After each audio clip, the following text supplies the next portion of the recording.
Boa noite, pessoal.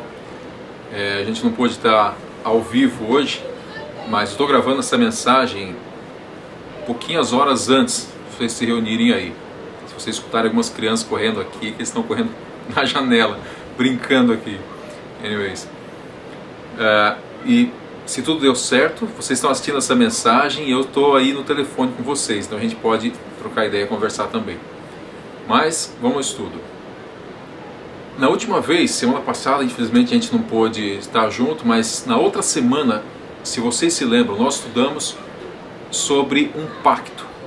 E esse pacto era o pacto que Deus fez com Abraão. Na verdade, se a gente recordar um pouquinho para trás, Deus fez uma promessa para Eva, lá no Jardim do Éden, lembra? Lá em Gênesis 3,15 que nós estudamos, quando Deus veio, logo que Adão e Eva pecaram, e Deus veio, desceu e falou com Adão e Eva e com a serpente e prometeu: eu vou mandar uma semente, e essa semente, falando para Eva, essa semente vai pisar na cabeça da cobra, e a cobra vai morder o calcanhar dessa semente. Se vocês se lembram também, não sei se alguém se lembra disso, como que é a palavra semente em grego. Isso é interessante a gente lembrar, porque tem tudo a ver com o nosso estudo. Alguém se lembra? Vou esperar um pouquinho para ver se alguém fala. Espero que alguém tenha se lembrado. A palavra é esperma. A esperma lembra outra coisa. Lembra esperma? Lembra a semente que o homem coloca na mulher. Então essa semente que Deus mandou, na verdade, seria, em outras palavras, em grego, um esperma abençoado. E na verdade é isso que o grego vem dizendo para a gente. E é isso que aconteceu. De geração em geração, desde de Eva até Abraão, sempre tinha um filho que era o abençoado. Nunca tinha dois filhos. A bênção todos recebiam, mas sempre tinha um que recebia uma bênção especial. Essa bênção especial é que esse ia participar da linhagem da semente prometida, que é Jesus. Então, para a gente entender, mais ou menos assim, sempre teve um filho que era o abençoado, e todos os outros filhos daquele casal tinham uma bênção, mas essa bênção especial pertencia a um homem, sempre dessa linhagem, dessa geração. E assim foi até Abraão. Abraão era essa pessoa especial na linhagem dele. Então Deus o chamou, ele morava numa cidade ímpia, má, e Deus o chamou de lá, tirou de lá, ele viajou, foi para a terra onde Deus pediu que ele fosse, e quando chegou lá, Deus fez um pacto com ele. E ele, claro, dentro do que ele conhecia, ao redor dos vizinhos dele, um pacto se fazia cortando animal, vários animais, colocando eles numa fileira, em corredor, e ele passava ao meio, o servo passava no corredor, e o mestre, firmando aquele pacto, dizia para o servo: se você quebrar esse pacto, mestre dizendo para o servo, se você quebrar esse pacto, você será cortado ao meio, assim como esses animais. Então Abraão foi, cortou os animais e ficou aqui esperando. Ele passou no meio dos animais, sentou e ficou esperando Deus falar alguma coisa ou fechar o pacto com ele.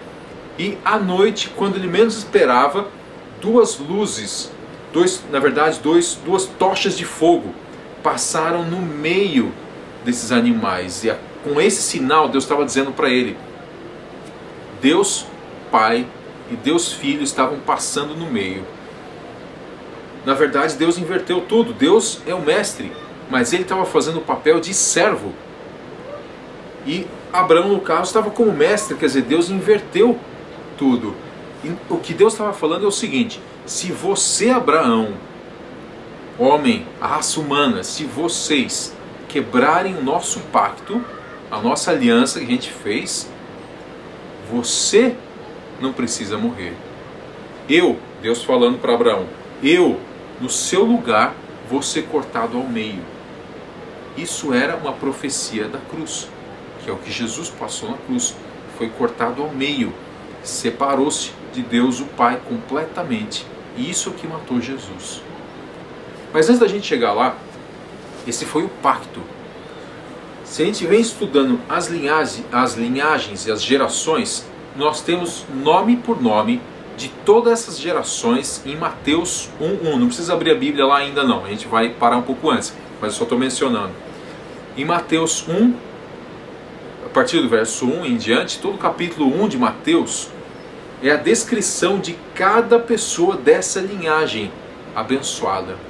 E uma coisa interessante a gente ver que nessa linhagem, desde Abraão até o rei Davi, que foi um marco na história, são 14 gerações. Do rei Davi até a saída para a Babilônia, quando os judeus foram presos e levados para a Babilônia, são mais 14 gerações. E aí de Babilônia até Jesus, até Jesus, são mais 14 gerações. Então é uma matemática perfeita. Isso é interessante a gente reparar. Mas antes de nós chegarmos a Jesus, eu queria parar um pouquinho antes nessa linhagem de gerações. Cada homem tinha um filho especial. Esse filho especial era o filho que ia dar continuidade a essa bênção, a essa semente, a bênção que ia terminar em Jesus, que ia culminar em Jesus. Porém, alguns homens que eram abençoados, mas não pertenciam a essa linhagem, também falaram profecias de Jesus e participaram, de uma certa forma, da pregação e dessa bênção. Alguns desses homens foram Daniel e seus 3 amigos, que foram levados para a Babilônia. Quando isso aconteceu, quando Babilônia veio e cercou Jerusalém, todo o povo de Israel, e levaram todos eles como escravos para a Babilônia, Daniel não pertencia a essa linhagem abençoada. Ele tinha uma bênção, claro, como um filho de Deus, mas não pertencia a essa linhagem que ia dar linhagem a Jesus. Mas Daniel, quando ele foi para a Babilônia, eu acredito que muitos já conhecem a história dele. Ele chegou na Babilônia, testemunhou de Jesus lá, na vida dele, no que ele comia, no alimento dele. Isso é uma coisa importante a gente parar para ver, que Deus fala também lá em Romanos 16, que nós temos que adorar a Deus e não o nosso estômago. Isso é interessante. Não sei se a Cris já falou aí com vocês, que ela, alguns amigos nossos, estamos fazendo uma espécie de uma desintoxicação especial com limão e pimenta e maple syrup. Muito bom, dá uma limpada geral no corpo e é muito bom. Mas uma coisa interessante a gente ver é que os gregos, isso para frente de Jesus, eles de uma certa forma adoravam a comida, idolatravam a comida, ao invés de adorar a Deus. Como eles faziam isso? Comendo muito. Então, sempre os seres humanos tiveram dificuldades nessa parte de alimentação, e glutonaria era uma coisa comum entre eles. E isso também lá em Babilônia, na época de Daniel. A glutonaria, comer igual um louco, isso era comum para eles, era normal. Então quando Daniel chegou lá e falou assim: eu não vou comer a comida que vocês servem, eu não vou comer com o rei, eu não vou comer esse tipo de comida, ele estava dizendo basicamente 2 coisas. Eu não vou adorar a comida, eu não vou comer igual um louco, igual vocês fazem, porque eu tenho temperança, eu tenho equilíbrio, eu tenho balanço. E segundo, o que ele estava dizendo é o seguinte: eu não vou comer essa comida porque ela é adorada aos deuses. Essa comida, ela é oferecida aos deuses. Os babilônicos, eles meio que pediam a bênção dos deuses deles sobre a comida. E Daniel falou: eu não vou participar dessa comida.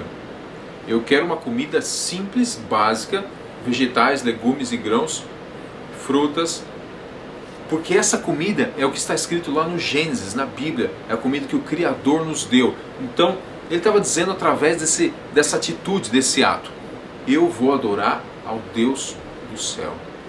Essa é a base. Isso é que nós temos que entender em tudo que nós fizermos. Comendo muito, comendo pouco, fazendo jejum ou não, comendo isso, comendo aquilo, na nossa fala, nossa conversa, em tudo que nós fizermos, tudo que sair do nosso coração e tudo que entrar no nosso corpo, Nós temos que adorar a Deus com isso. Como assim adorar a Deus? Eu tenho que estar preocupado se isso vai fazer bem para o meu corpo ou não. Porque se for fazer mal, isso é um desagrado para Deus. Quando eu faço qualquer tipo de mal para mim, por exemplo, quando eu bebo uma bebida alcoólica, eu sei que faz mal. Quando eu fumo, quando eu faço algum dano para o meu próprio corpo, isso ofende a Deus, porque Ele me criou. Quando eu como acima do limite, mesmo comidas boas, quando eu como qualquer coisa acima do limite, qualquer coisa que a gente faz acima do limite, não só comer, isso é desagradar a Deus, é adorar aquele tipo de coisa, e eu não estou adorando a Deus, não estou colocando Deus em primeiro lugar na minha vida. Então isso é uma coisa importante, a gente tirar essa lição dessa atitude de Daniel.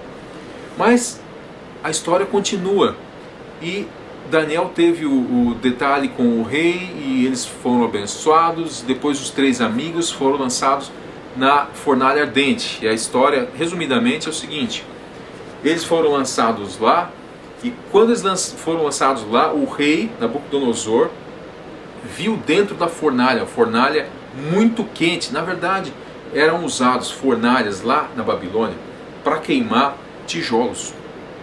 Então fornalhas era comum para eles. E as fornalhas deles eram uma espécie de uma como vou explicar isso? De uma cabaninha de fogo, né? De tijolos. E em cima tinha uma segunda parte e uma escada que você subia aqui. Dessa parte de cima você jogava os tijolos, jogava o que você queria que queimasse. Lá embaixo tinha uma porta onde, quando acabava o fogo, eles entravam, pegavam os tijolos e tal. Nessa fornalha ficavam queimando os tijolos e tudo, e eles subiam por cima e jogavam os tijolos de cima para serem queimados, barro e coisa assim.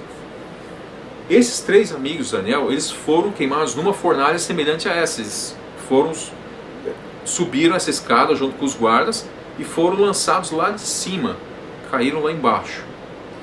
Essa fornalha tinha sido aquecida 7 vezes mais, como o rei tinha pedido. E quando eles foram jogados lá embaixo, os homens que subiram aqui e jogaram eles, morreram. E eles estavam lá embaixo, não só não morreram, como as cordas que amarravam eles queimaram, mas a roupa deles nem cheirando queimado ficou.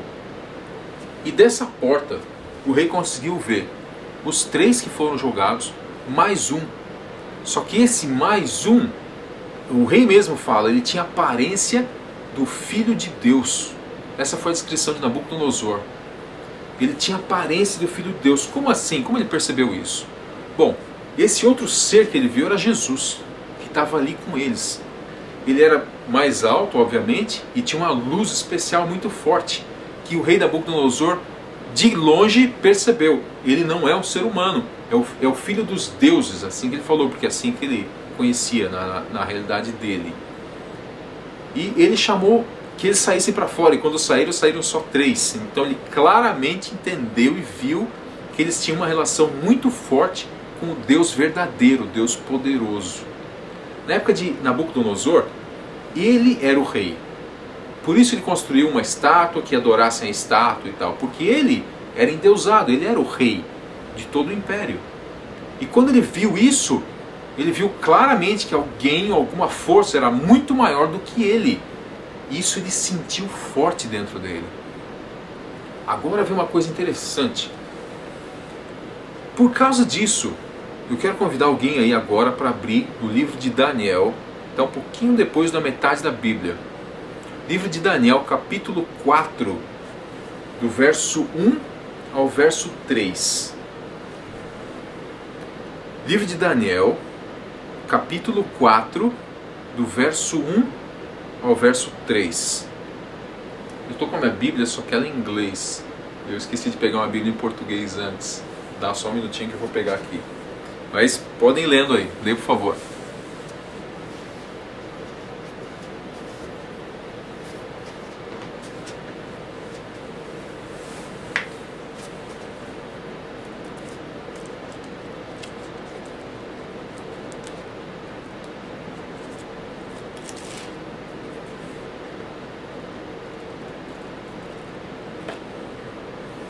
Ok, já leram?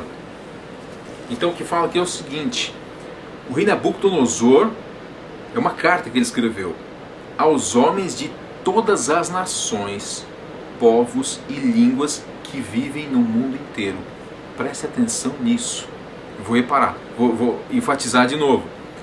Uma carta que o rei Nabucodonosor, logo depois que ele viu Jesus com os homens, e ele entendeu que era um Deus maior, um Deus acima de tudo que ele conhecia, ele declarou isso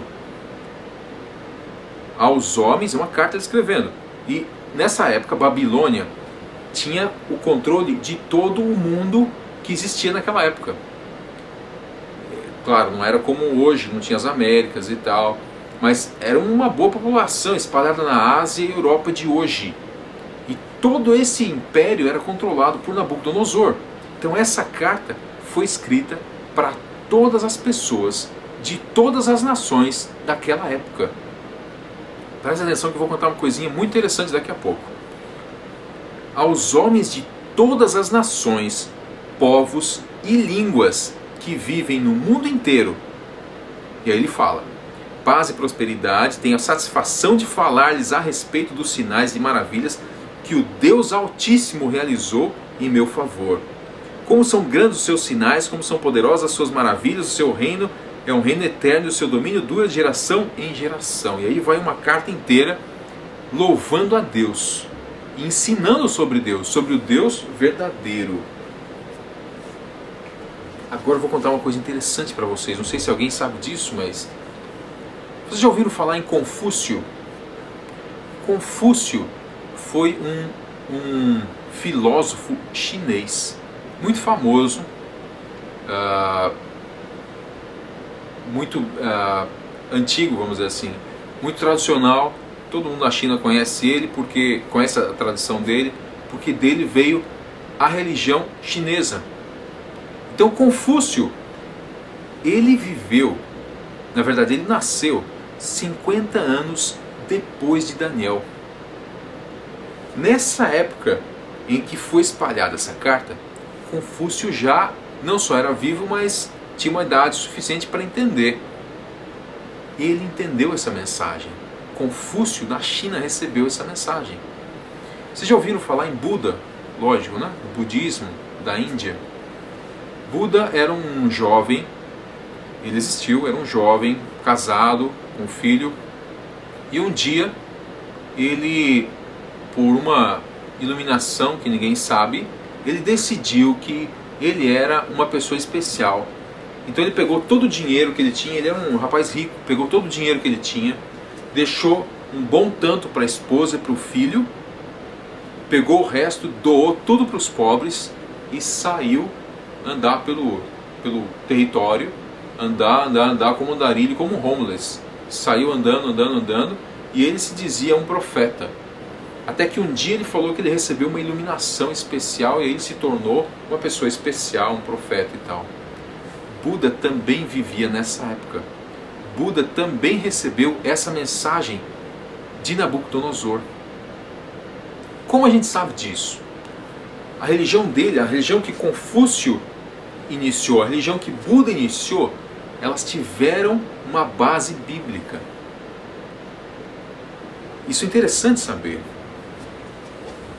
Na China, hoje em dia, na língua chinesa, aquela língua, eu vou ver se eu tenho tempo ainda de colocar para vocês verem, um caractere, aquelas letrinhas todas esquisitas dos chineses. E em chinês, naquelas letrinhas, na verdade elas são uma combinação de palavras. Então quando você quer falar a palavra casa, por exemplo, você coloca a palavra homem, que é uma representaçãozinha, mais a palavrinha cercado, junto os dois, palavra casa. Assim é a língua chinesa, é uma mistura de vários caracteres.